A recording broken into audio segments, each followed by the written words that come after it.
Hey, this is Glendon Cameron with another edition of Hustler University Drive.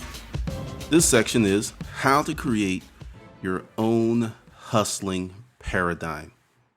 It will be in podcast form, so that way if you just want to listen and work, you can. Let's go on with step one. Hustling is a really strange thing. I'm going to explain to you how I got to this place, and it was a really convoluted journey. I've always been a big proponent of goals, making your goals, creating life goals, creating business goals. But the last few years, I realized that I did it backwards. I traditionally created loose life goals, and I created business goals that were more robust, had more flesh, more teeth and bone. And due to the fact that I was forced out of the storage auction business due to my health, I look back and in a strange and twisted way, I have the life that I always wanted. I just didn't know how to get here. So part of the new hustler mindset attitude is, as I go back through my life, I am dissecting, deconstructing certain pivots, certain points in my life that were like, oh, so that's what really happened. Because I've always known that it's more than just hard work, and it's more than just strategy, and it's more than just showing up at the right place. There's other things that come into play, and I'm starting to figure those things out, and I'm going to relay them to you.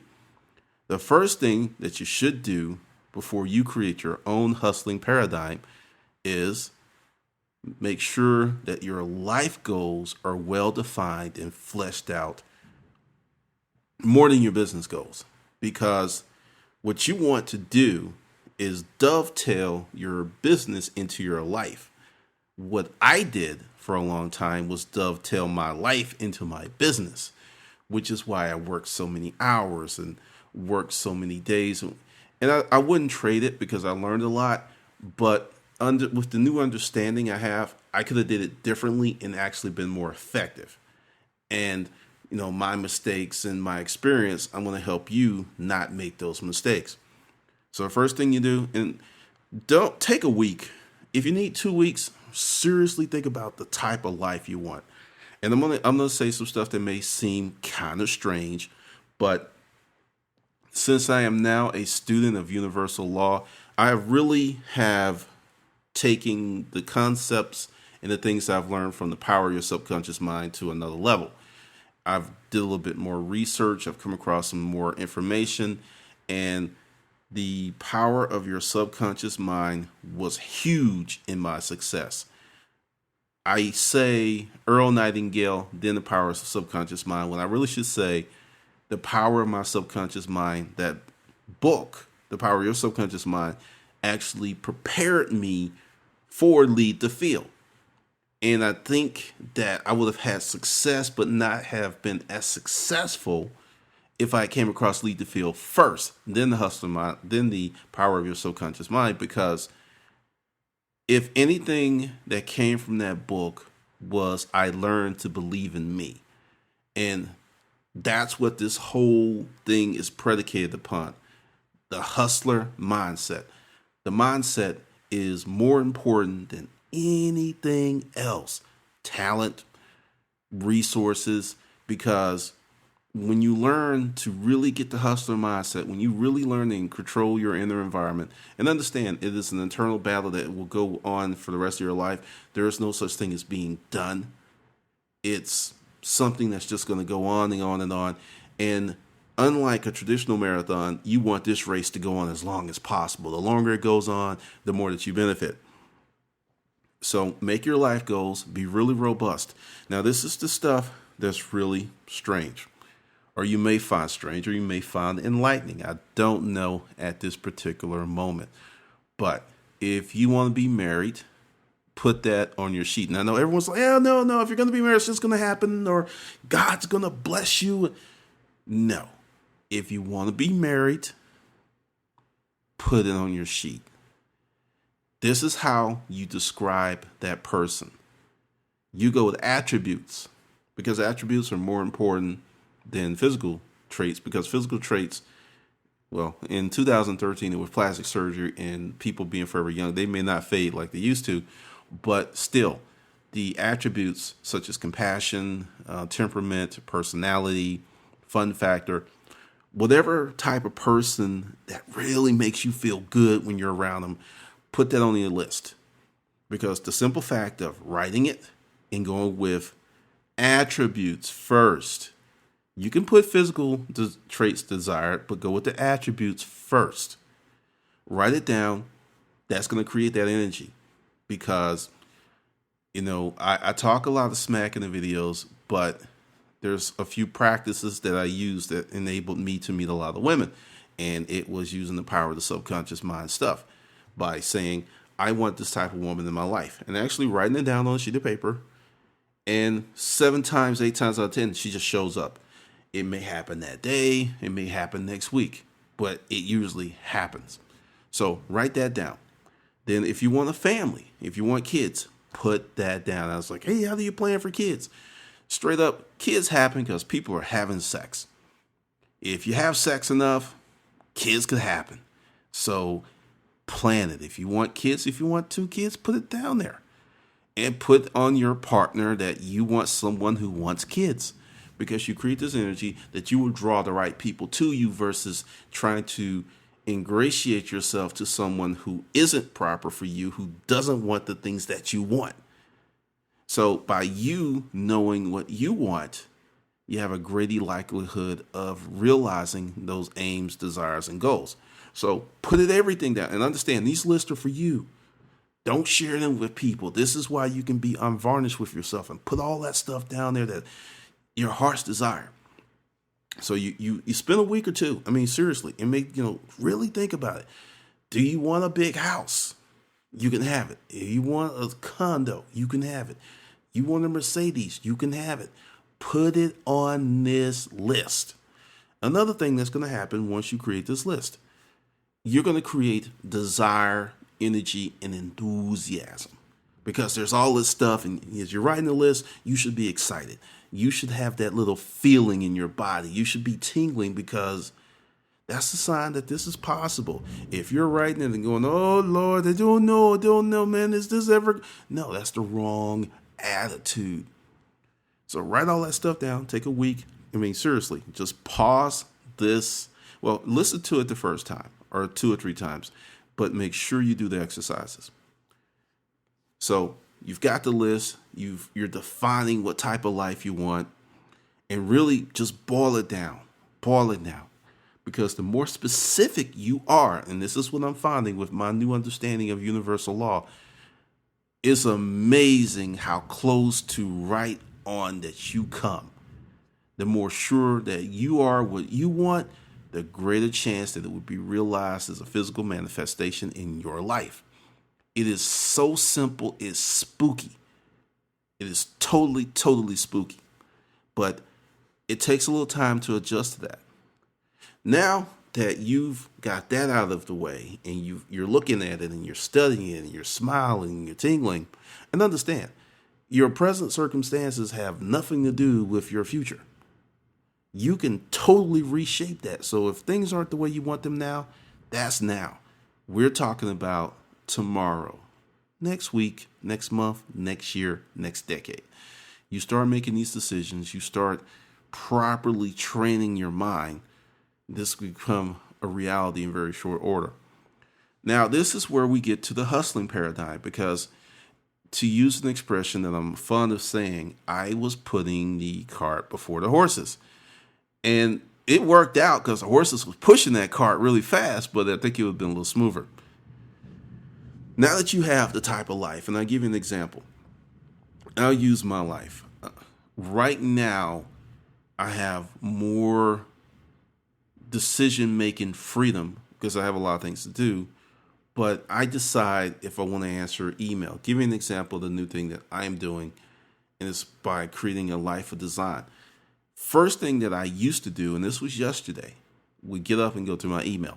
Email is a huge time suck. and I get sucked in for an hour or two, sometimes three, and that's all I'm doing. It's like, oh, whoa, whoa.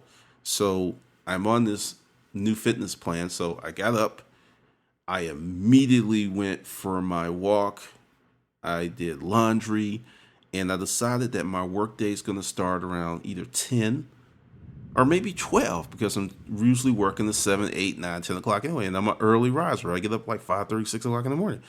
So, from 5:30, 6 o'clock to 10, I'm doing email. And I was like, wait a minute. I need to shift the workout time because I'm doing 2-a-days. I actually got 2 workouts done today, an hour each. And that's the power of creating and knowing what you want. So my new work schedule is pretty much 12 to 6, 12 to 7, 12 to 8, or 12 to 10, whatever, may dictates. And it's working much better because I'm getting those personal things I want done in the morning. Also, I'm writing books. Been working on a new writing schedule. So all of that happened. I hit my workout goals. I hit my writing goals today. And this is extra because I was going to do this particular podcast tomorrow. But since I am now on point and on plan, I was like, hey, I'll do it now. So by having the freedom of choice, it doesn't mean that you're just going to be sitting around going, la, la, la, I have nothing to do. No, I'm not saying that. I'm saying that you have 100% control of your time for the most part. There'll be times that you just don't have that, but you get to pick and choose what you want to do. So with your hustling paradigm, it may be totally different.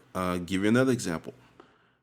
Since you heard of the Airbnb, there was someone else who's doing Airbnb, doing Amazon FBA, and I'm going to touch on these other things later, and Airbnb, Amazon FBA, storage auctions, and picking, has all of this. And what he has done is, Airbnb pretty much takes care of itself. You put it on the website, someone gets it, rents the place, you show up and give them the keys. But he takes a week to do storage auctions because, he bought the consoles, and he goes out and he buys the biggest units he can find and he rents them. So that gives him inventory for the whole month. He goes out once a week, the heaviest week in his area. Then he goes out picking. Then he does, then he takes stuff from the storage auction units and he sends that to Amazon FBA. Some things he lists on eBay, some things he sells locally. He's realizing $7,000 a month from creating his hustling paradigm, from everything from the Airbnb to the picking to the Amazon FBA, all of this. So the deal is he has 1 week that he's, it's balls to the walls because you buy storage units, even with renting them and everything, it's time consuming because renting a storage unit is like leasing an apartment. It's this long farm, and the fastest I've ever done it was 15 minutes. It's usually 30 minutes to 40 minutes to fill out all the forms and go through all the spill and everything. So he has that one heavy week, and then the rest of the time he's pretty free. And he makes more money than with his job because he used to be a bartender. And he's thinking of doing special event bartending because he likes it. And he has the choice to do it when he wants to. He doesn't have to do it. He wants to do it. So that's where I want you to get with creating your hustling paradigm. I'll give you another hustling paradigm. This is an older one. Young lady, she's married, 3 kids. She wanted to do storage auctions, but she just didn't see how she was going to do it with kids. Well, this is the thing I give people, which is the converse of what you're going to get on other sites. If you want to do storage auctions and you're limited on cash, you're limited on time, you're limited on you don't have the proper vehicle, get the biggest, best unit, which probably would be the most expensive unit, and it will be scary, and buy it and rent it and sell out the unit. So she did that. Then she got really smart and she started selling stuff for other people. And then, essentially for her, she's in a small town, not a lot of storage units, but, she's dangerous out there now. She told me that when they see her coming with the kids in the stroller, they start getting mad because she's got cash. But this makes her $2,500 to $3,000 a month. To give you something to compare and contrast, her husband, who has a good job in the town, only brings home 2. So, when he comes home, he's helping with the business and everything. So this Little wrinkle allows her to stay home with her 3 kids, yet make more money than her husband. And, we've talked some more because she bought some consults because, she wasn't really with the Hustler Mindset Project because she would just rather pay for consults when she needs them because she's really busy with 3 kids. So the really cool thing about this is she created a life of design. We've talked about that. And that's the thing, and that's why you have to make sure you have those life goals together. If you don't know what they are, that's cool. Figure them out. But work more so on that than getting money, creating a business. Because one of the reasons I did not jump back in the storage auction business was I became really enchanted with my new life. I've never had it like this. I'm not going to lie to you. I've never had it like this, where I just when I had the storage auction business, I had a partner. I had a lot of control, but compared to the control I have now, that was nothing. Because auctions are Monday through Friday, and I had to go on their schedule. So 8 to 10 hours out the day, I was on someone else's schedule. It's not like that anymore. So with that, I became really excited. And then there's another thing. As I'm a research junkie, there's so many new technologies that are coming out there.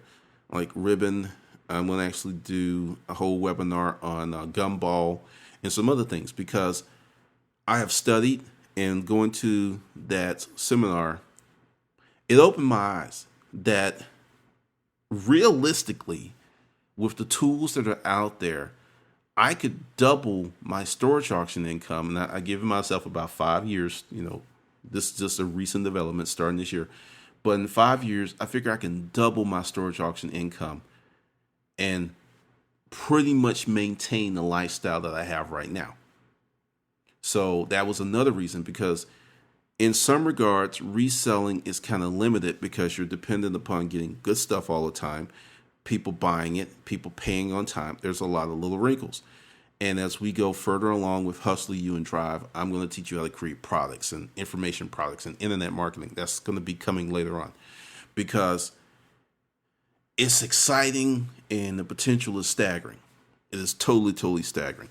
So by creating your life plan first and then dovetailing your hustler paradigm in there, you create the life overall that you want, which is very, very powerful.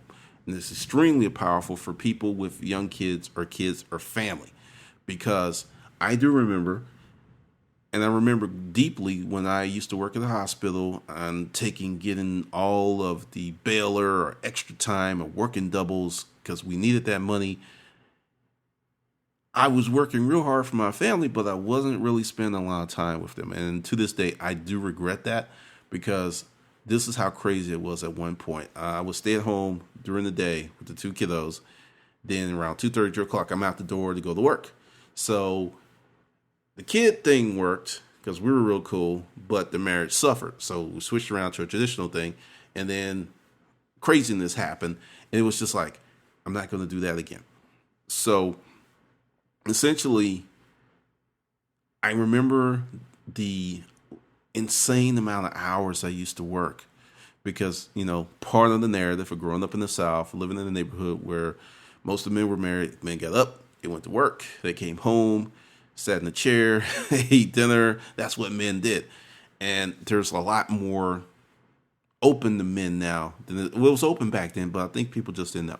So you could create this lifestyle. And I want you to think in terms of value versus time, because one of the biggest journeys is going from I make $10 an hour, I make $23 an hour, I make $30 an hour, I make $50 an hour, because it's tangible. You know that if you make $25 an hour and you work an 8-hour day, that's $200 a day, that's $1,200 a week, $4,800 a month, roughly $60,000 a year.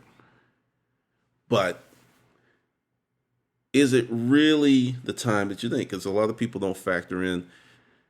I used to factor in the moment that my feet hit the floor, because I wasn't getting up to get up. I was getting up to go to work. So that wasn't, in my mind, work time.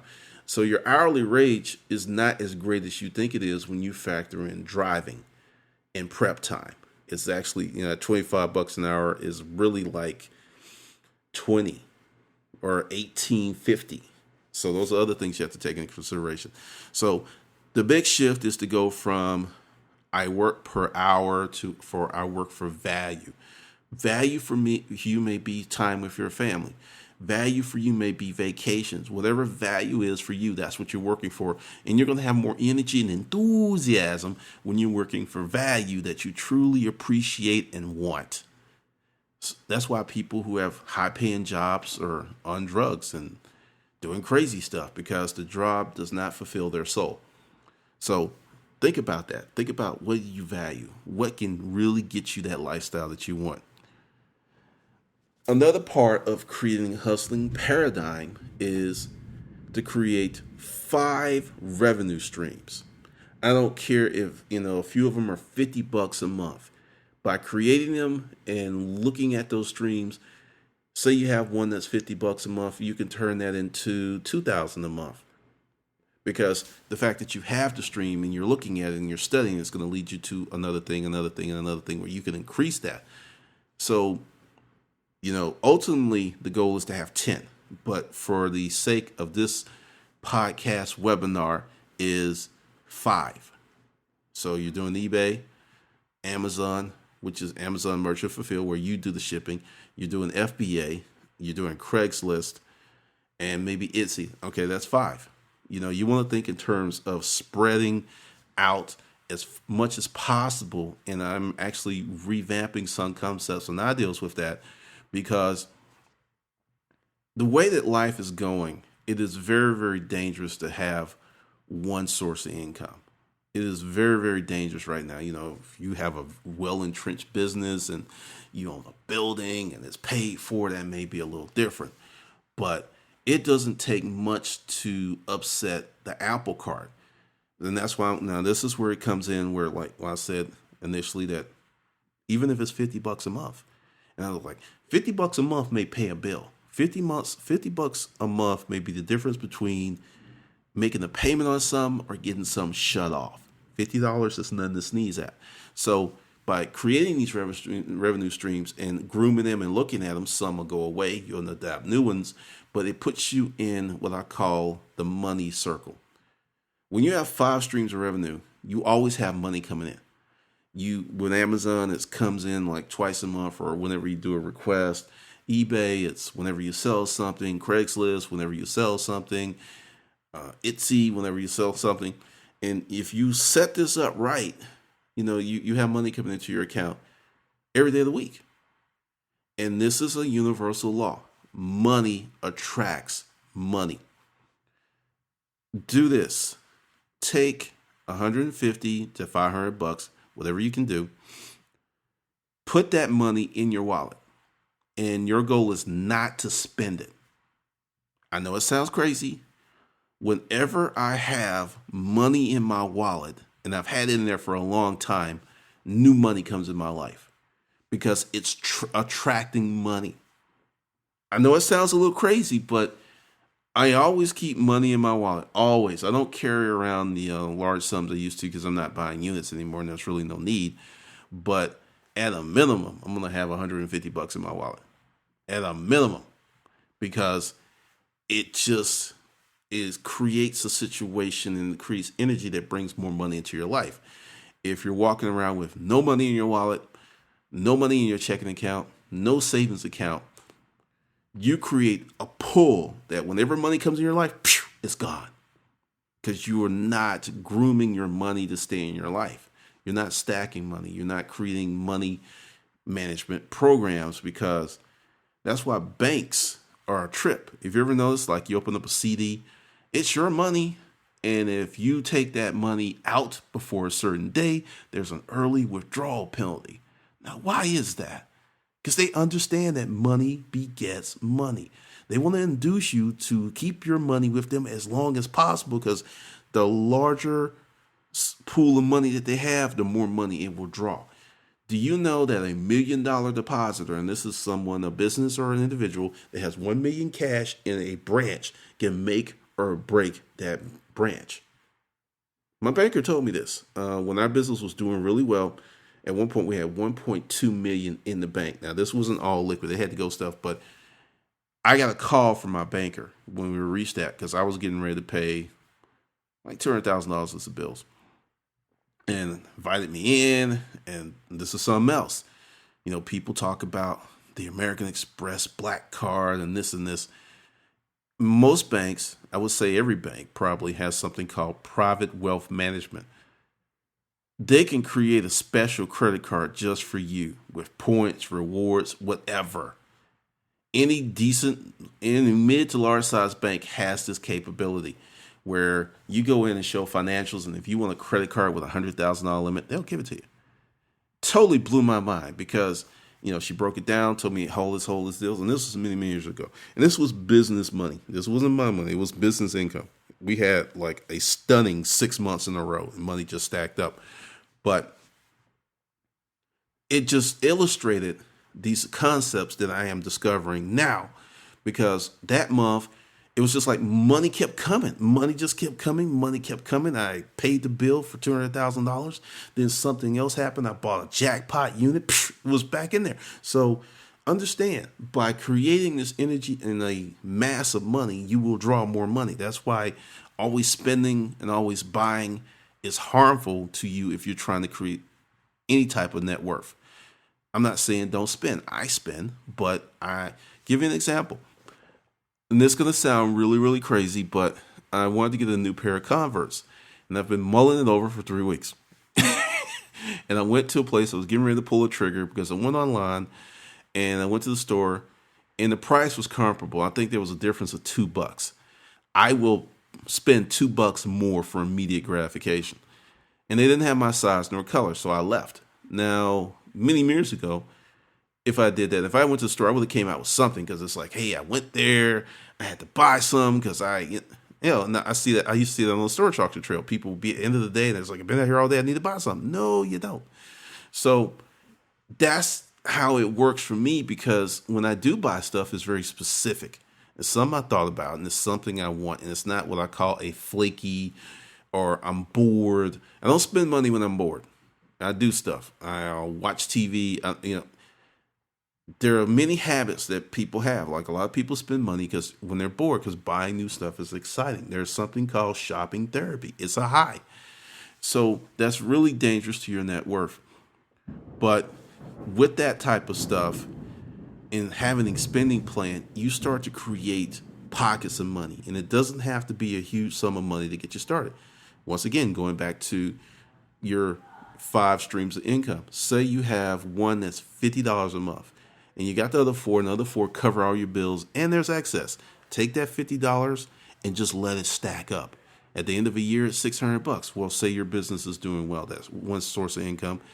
And before you know it, it's maybe $130 or $200 a month. I'm telling you, an extra $250 to $400 a month is huge, because typically you don't even make that on a part-time job where you will spend way more time. So by building this, and I actually have a friend who recently did this 6 months ago. She was having problems, had a car accident, had to get rid of her cell phone because the bill was too high, and she was just always like, wow, this is expensive. And, she listened to me. She created a Kindle book that served the need, and it makes more money than her other books that she wrote first. And that book, plus some other stuff, because her hustling paradigm is Kindle. She's actually doing really well on Fiverr. Fiverr makes her anywhere from $200 to $400 a month.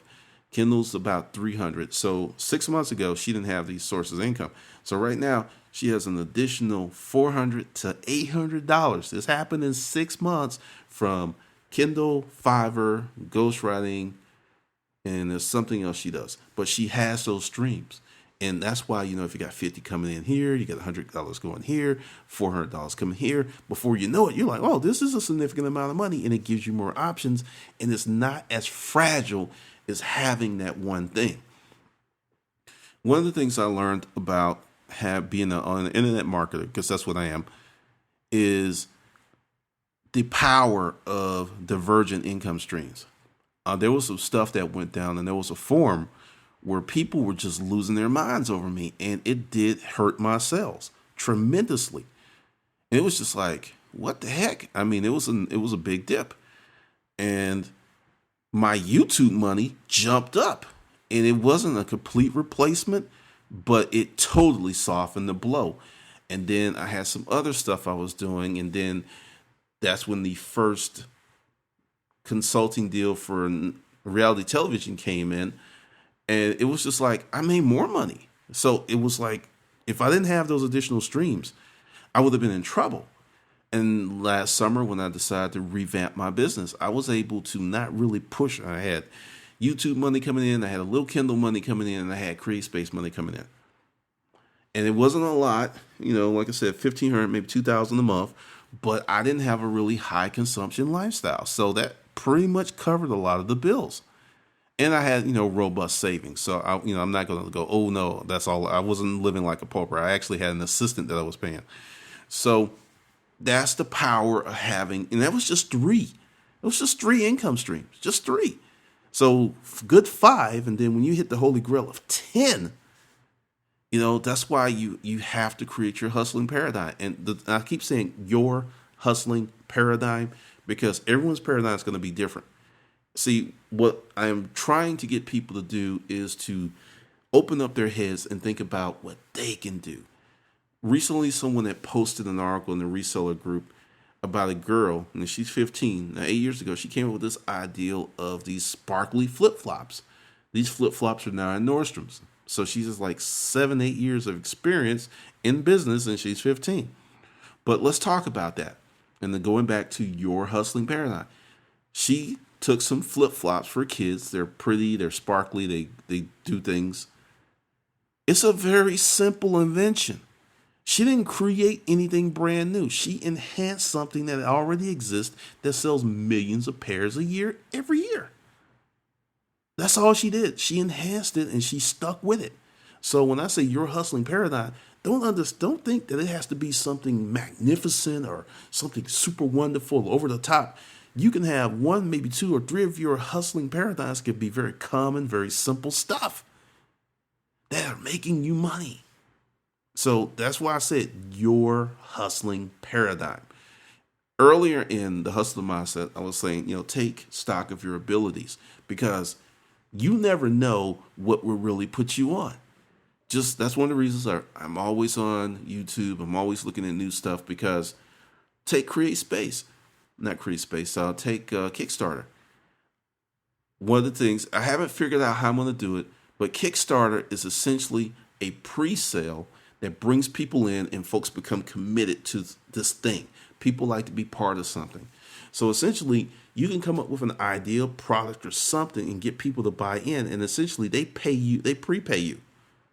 So that's could be, another source of income. I know of maybe 10 people who've done successful Kickstarter programs ranging anywhere from $500 up to $25,000. So these are these opportunities. That's why you got to get creative juices. That's why you got to be honest with yourself and really talk about this stuff with yourself and your family and really think. Because it doesn't have to be mind-boggling over the top. I understand if you are a student of Seth Godin and Purple Cow, Brown Cow. But a lot of times, some brown cows can make you a lot of money if it doesn't take a lot to manufacture. There aren't high costs and you can sell a lot fast. Brown cows can do a lot of moolah in your wallet. So once again, it's about taking that inventory. If I can do anything in this whole course that you leave with is for you to think independently and to dig into the deep treasure trove of yourself. Because there's jewels there, there's gold there, there's platinum, there's something there because you have something that someone else wants and they will pay for. So that's a huge, huge part. Another part of creating your hustling paradigm is to become good to awesome in 3 to 5 different things. The new economy is going to dictate that you need to be good in more than one discipline. The old thing is like becoming a master. And I'm not saying don't become a master, but you might be the master of one and damn good with 6 other things. The more you know, the more valuable you are to the world. So learn, take a course. Give you an example. You can go to your local university, take an art course, right? Learn a few things, create something simple. If you've seen the shirts "Life is Good," those designs are not like, oh, but the message behind it is, and that's what people buy. They buy the message, not so much the design of the little smiley face "Life is Good." Very simple, but they had a mission. They stuck with it, and that's a multi-million-dollar brand. So once again, doesn't take much except creativity and activity. By being creative and active, you can do many, many things. So start thinking about what are you good at and what can you become good at. You may be close to becoming really good at something. You just stop doing it. Now, I want you to think of your hustle as a team of horses pulling your main goal, which is your life goals. The income streams are the horses they're running, and the carriage is your life goals. All that's pulling your life goals wherever you want them to go. And when you think of that type of team effort and concert, it makes more sense because you've got 2 horses, it's easier at pulling. You have 4 horses, it's easier at pulling. You have 5 or 6 horses, it's really easy for that life carriage to really rock and roll. And that's what I want you to think about, because I said it before, chasing money is not the goal. Chasing greatness, chasing ways that you can help as many people as possible, that will create the byproduct that we call money. But just directly going for money, that doesn't really get it. So think about that, and I want you to write all this up. I want you to listen to this podcast several times, because each time you listen to it, you're going to get a little bit more and a little bit more, and do the exercise of writing down your life goals and how you want to be. If you want to live up in the mountains, if you want a house by the lake, all of this stuff. If you're bold enough to dream it, you're bold enough to achieve it. And it's just a matter. That's 50% of it. Actually knowing what you want. That's 50% of it. Because once you know what you want, you create the energy and the drive to get it. All right. This is Glendon Cameron, and I will see you on the good side.